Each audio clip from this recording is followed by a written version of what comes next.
Kolkata rape murder प्रकरणी आयएमएचा देशव्यापी संप सुरू आहे। राज्यातील खासगी रुग्णालयांमधील ओपीडी सेवा बंद ठेवण्यात आली आहे, तर ओटी सेवांवर देखील याचा मोठा परिणाम होऊ शकतो। तातडीच्या सेवा मात्र सुरू राहतील। कोलकाता आरजीकर वैद्यकीय महाविद्यालयातील दुसऱ्या वर्षाला शिकणाऱ्या विद्यार्थिनीवरती अत्याचार आणि तिची हत्या केल्याच्या निषेधार्थ इंडियन मेडिकल असोसिएशन अर्थातच आयएमएनं एक दिवसीय देशव्यापी सेवा बंद पुकारला आहे। हा संप पुण्यासह संपूर्ण राज्यात असून या दरम्यान खासगी रुग्णालयातील तातडीच्या सेवा वगळता बाह्य रुग्णालय अर्थातच ओपीडी सेवा बंद असणार आहे। तातडीच्या नसलेल्या शस्त्रक्रिया देखील पुढे ढकलण्यात आल्या आहेत।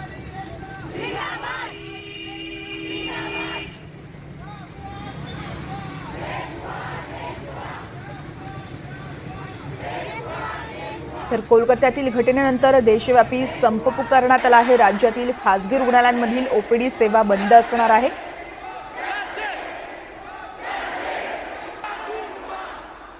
या संदर्भात आपण अधिक माहिती जाणून घेऊयात। आमचे प्रतिनिधी आहेत आपल्यासोबत नाशिकमधून किशोर बेलसरे आणि पुण्यातून रेवती हिंगवे।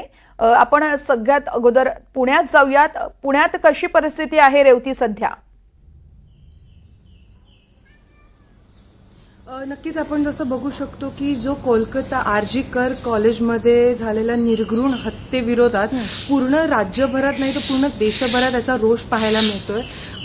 कालच इंडियन मेडिकल असोसिएशन म्हणजेच आयएमए जे प्रायमरी इन्स्टिट्यूशन आहे सगळ्या ज्युनियर डॉक्टरसाठी, त्यांनी एक संप पुकारलेला आहे आणि त्याचा रोष आपण ससून हॉस्पिटल झालं, कमला नेहरू हॉस्पिटल झालं पुण्यातले, तिथे आपण बघू शकतो। काल जवळपास 150 ते 200हून अधिक हे जे डॉक्टर आहेत ते तिकडे आंदोलनासाठी बसलेले होते आणि त्यांनी जोरदार घोषणाबाजी देखील केलेली आहे। आज सकाळी 6 वाजता त्यांचा संप चालू झाला आणि ते पुढील 24 तास म्हणजे उद्या सकाळी 6 वाजेपर्यंत हा संप असणार आहे। ओपीडी आणि जे मॉडर्न सर्व्हिसेस आपण म्हणतो ते पूर्णतः बंद राहतील। फक्त अत्यावश्यक सेवा हे चालू राहणार आहेत। निश्चितच रेवती, तुम्ही अशाच जोडलेल्या राहा। आपण त्यानंतर थेट नाशिकमध्ये जाणार आहोत। किशोर आपले प्रतिनिधी आहेत आपल्यासोबत, आपल्याला अधिक माहिती देत आहेत। किशोर,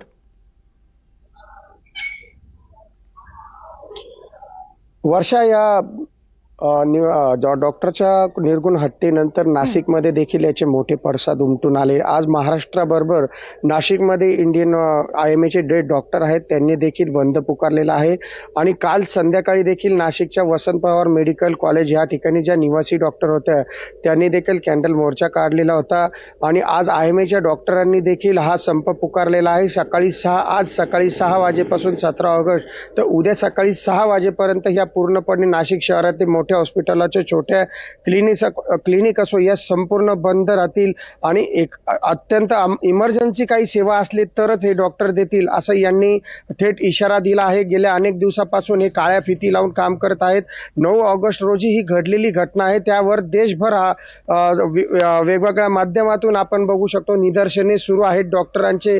मात्र आज जी मुख्य जी म्हटलं जातं आयएमएचे डॉक्टर ती संघटना देखील आज ही उतरलेली आहे आणि त्यामुळे आता यावर मोठा परिणाम नाशिकच्या ज्या रुग्णांवर हे पडू शकतो। वर्षा, निश्चितच त्यामुळे रुग्णसेवेवर कसा परिणाम होतो हे पाहावं लागणार आहे। तुर्तास दोघांचेही धन्यवाद। तुम्ही दिलेल्या सविस्तर अपडेटसाठी दिवसभरातील प्रत्येक अपडेट तुम्हा दोघांकडून देखील जाणून घेत राहणार आहोत।